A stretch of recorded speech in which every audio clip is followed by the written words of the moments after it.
Jesus na maawain, papasok sa Jerusalem. Tingni at nagpakapapa, ako'y Diyos na dakila, ari ng langit at lupa, puno na may punong alam. Ako'y Diyos na dakila, ari ng langit at lupa, puno na may punong alam. Ang lagi ang ilawan, nagparanggo ka at mura, salat sa tingin ng kaba, sumasakay sa humeta, bago ay lubos, nagatiya ang kayaman ng lahat. Ito'y kaya gawa lamang ng siyang ating tularan, magpakababa ng asal, iwang siyang kapanuhan, puno ng tinakasal. Aregading ngunit at bago lumapad, aregading tayo ay magmalas sa gabi. Aregading siping kanayan, aregading mga sabit na kasulat. Aregading tayo po ay magmalas sa gabi. Aregading siping kanayan, aregading mga sabit na kasulat. Aregading hula ng mga propetas, ang sama ng pantas na masising propetas. Siyang nagsabing sumulat ng kamatayan at hirap ng pag-ibig Mesiyas. Sa salmos na ikalawa ni David, tunying propeta, Mesiyas na mapaninta, palilig kung walang sala,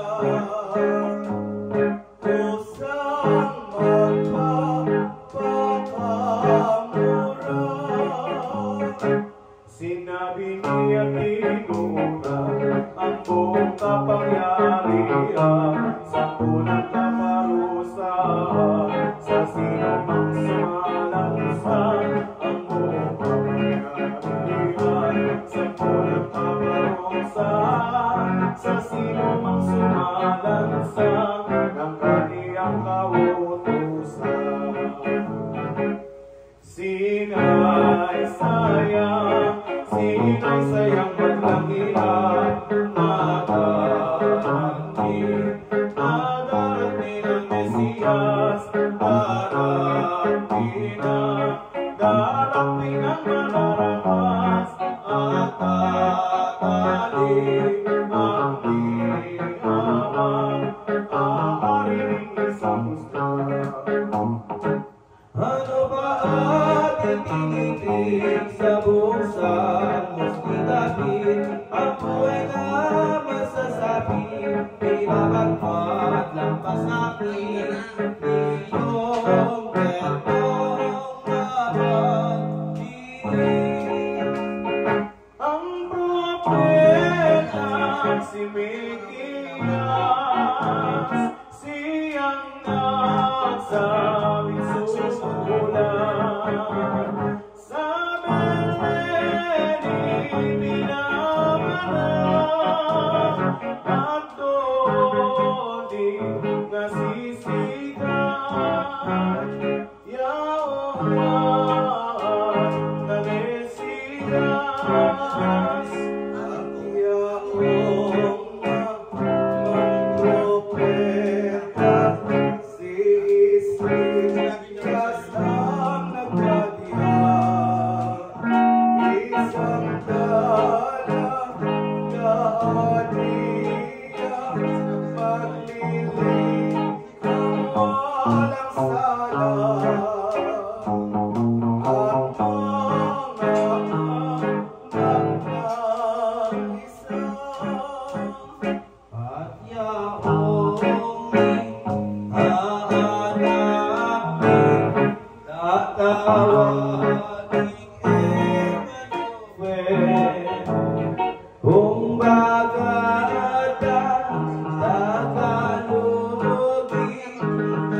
ang ibibigay na tubig ay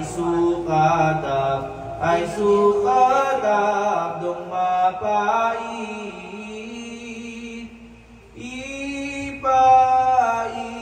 Ipainom na tikis niyong mga malulupi. At kung siya'y patay na, nasa krus parirpa, susugatan kapag dakat yaong tagiliran niya ng senturyon na masigla. Kung malibing ng totoo ang bangkay ni Jesucristo, sa takot ng mga lilo, yaong mahal na sepulkro'y babantayan ng soldado. Sa takot ng mga lilo, yaong mahal na sepulkro'y babantayan ng soldado. Ngunit agad mabubuhay pag gusto ng tatlong araw at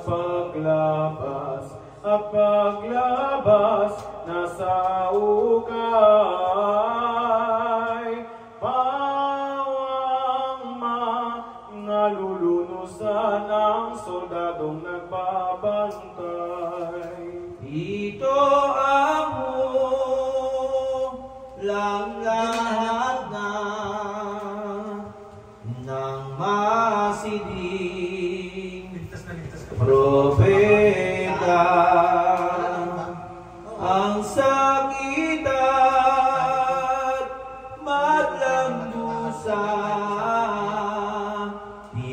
titiisin para ng ikalawang persona. Ang tanang mga pingasa marunong na lakat na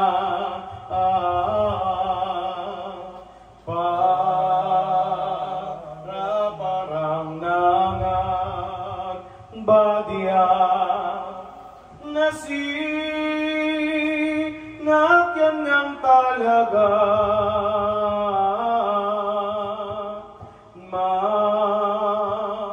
Marurunong na lahat na parang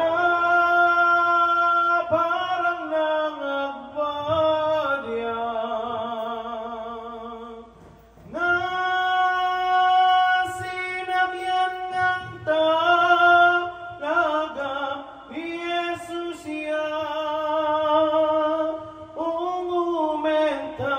Nang malapit nang dumating sa pinto ng Jerusalem, si Jesus ay umibisig at sumakay namang kambing sa umetiliyang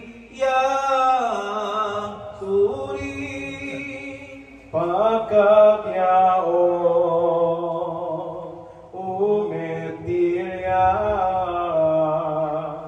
na anak ni yung umenta,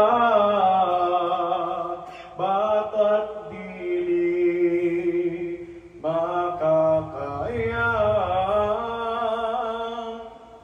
kaya't at sinakya muna ni Jesus yaong ang ina.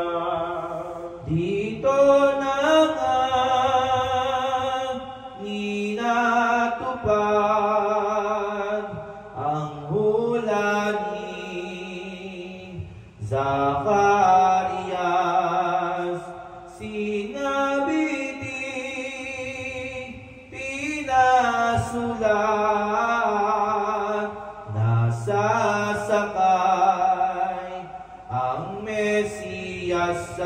isang hayop na Ama. Ang sinabi ni San Mateo sa kaniyang ebanghelyo, nang malapit ng magpasko, piyesta ng mga Hudyo. Sa kaniyang ebanghelyo, nang malapit ng magpasko, piyesta ng mga Hudyo, naglakbay si Jesucristo. Si Jesus nang sasakay na sa hayop na humentilya,